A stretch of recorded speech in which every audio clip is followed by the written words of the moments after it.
everybody. Stephen Mead here with Domicile Real Estate, where we are on a mission to help California's renters become homeowners. This is our first time homebuyer market update for July 2nd, 2021.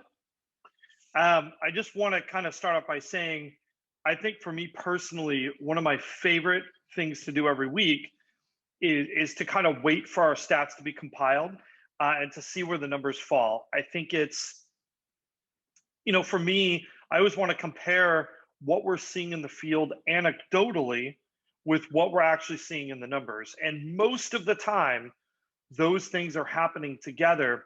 But especially when we get into a market that might be in flux a little bit and changing a little bit, sometimes our individual experiences in a particular market segment or geographic area can differ from where our stats are. And I think that's part of the reason why we run these stats, right? Is to give us insights and to be able to look week to week and not kind of rely on sort of emotionally biased anecdotes.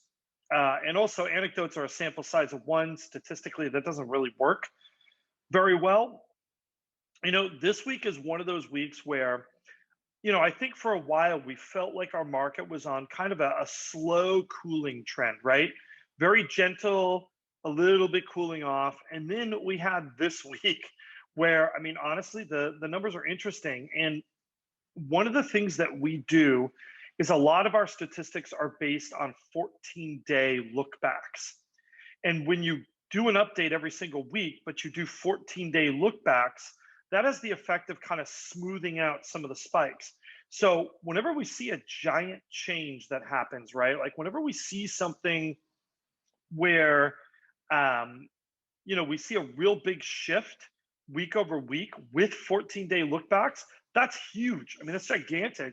And honestly, that's what we saw this week. So I don't want to waste any more time. I know it's a holiday weekend. Let's get right into it. This is probably one of the most important weeks, I think, to look, because this is a very interesting week to kind of talk about what we have going. So let me go back to our beginning here. Alrighty, so our closed prices. This is probably the least interesting slide. Just as a reminder, a couple of things. Our closed prices, these are based on transactions which went into escrow 4 to 6 weeks ago, right? So they were negotiated 4 to 6 weeks ago. The blue line is for our entry-level single-family home metric. That's a 3-bedroom, 2-bath detached property. And then the red line is our entry-level condo, which is a 2-bedroom, 2-bath attached property. You see prices kind of maybe dropped slightly here in terms of our single-family home. They actually went up for our condos. I think that's something we've been seeing for a while, is that condos have been a much more competitive section of our market than they've been in the past. I think one of the reasons for that is that, frankly, single-family homes have just gotten more expensive. And I think consumers have just started to become more accepting of attached properties. But the second reason I think that's going on is, maybe a year ago or so, especially at the beginning of the pandemic, I think there was a real backlash to attached properties. People wanted a yard, they wanted space, they wanted to not feel like they were around anybody else. I think a lot of that has really dissipated here in California, in LA and Orange County, our target market areas.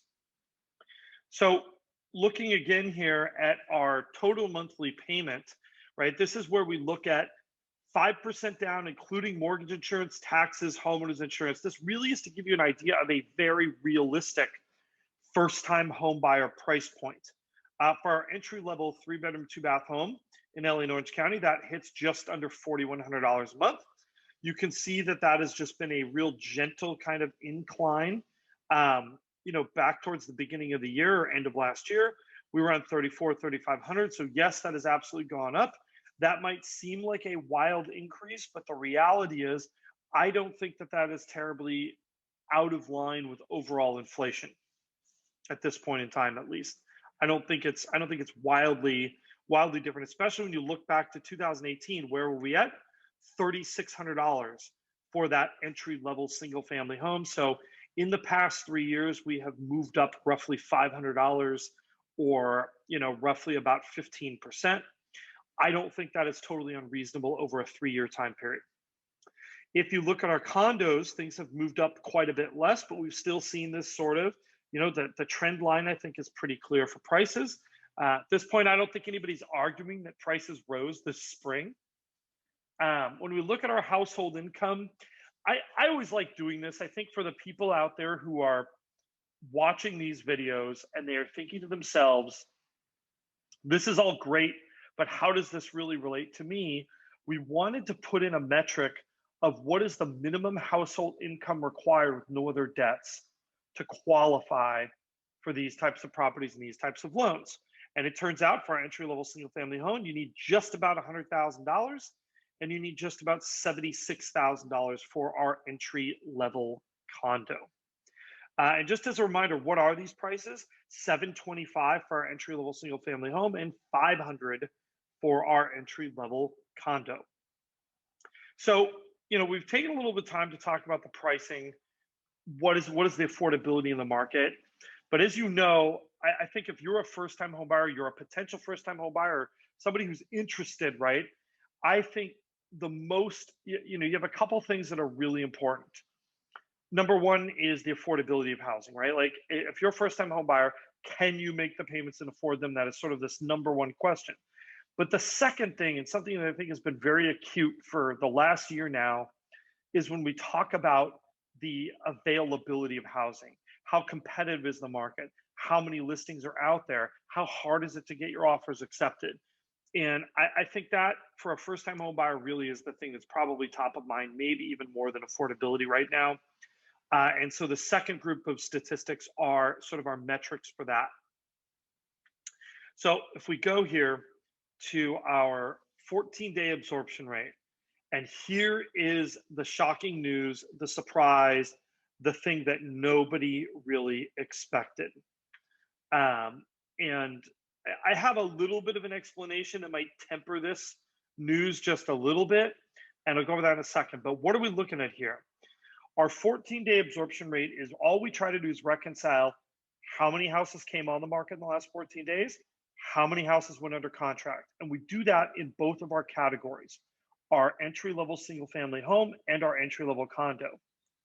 And look at where we are, 92% for our entry-level single-family homes. And just look at the steepness of this curve, right? This isn't a little fluctuation. This is a big change. And 90% for our condos. Now, just as a refresher, right? 70 to 80% is a seller's market. 80 to 90% is a very strong seller's market. And anything in the 90s, that is a circus of competition. So kind of some surprising news. If you look at this overall trend line, right, you actually see, I think it's pointing in the downward direction. It is a market that is getting less competitive. And yet here we are. We just took a huge week-to-week jump in both of these numbers. I think that's noteworthy. I don't think that that's an accidental blip. Now the part where I tell you why I think this might be happening, there's one thing that might be exaggerating this effect. And that is we are going into a holiday weekend. And there's a couple interesting things about holiday weekends. We've talked about this before. One of the interesting things about a holiday weekend is buyers and sellers do not react the same way. And part of that is because of timing.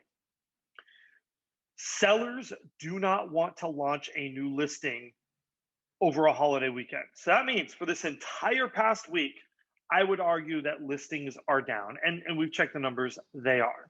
So that's part of this. But buyers are interesting. They may be less likely to go out looking this weekend, right? Which is why sellers don't want to put their house on the market. But over the past 14 days, they've been out there writing contracts, even though not as many new homes came on the market this week. So I don't think that explains all of this. I think that really this is a market turn. I don't think we've missed that. But I will say, I think that it might not be quite as exaggerated as these numbers. And I expect next week that they may ease off just a little bit. Okay, so moving on to our total inventory. This is the other sort of bit of corroborating data that I'm finding a bit alarming, right? I want you to look at the history of the last 3 months. I want you to look at the shape of these curves, right? There are some bigger slopes here, But what we don't see is sort of a sharp change in direction that often. Maybe a little bit here, but look what happened week over week to our entry-level single-family home inventory. I mean, this is an over 10% drop in inventory in 1 week. That is not a small movement. It's a huge movement. I think, again, part of it might be this fact that buyers still write offers all this week, even though sellers have decided they're going to wait until next week to put their homes on the market. But look, even in our condo category, a big downward movement in inventory. So this is definitely some very, very interesting news. I don't think this is just holiday weekend isms. I think this is buyers, just kind of going out there in droves. Maybe this is a little bit of a buyer panic about interest rates. Maybe this is a little bit of buyers thinking that they might have missed their chance and they want to lock something in.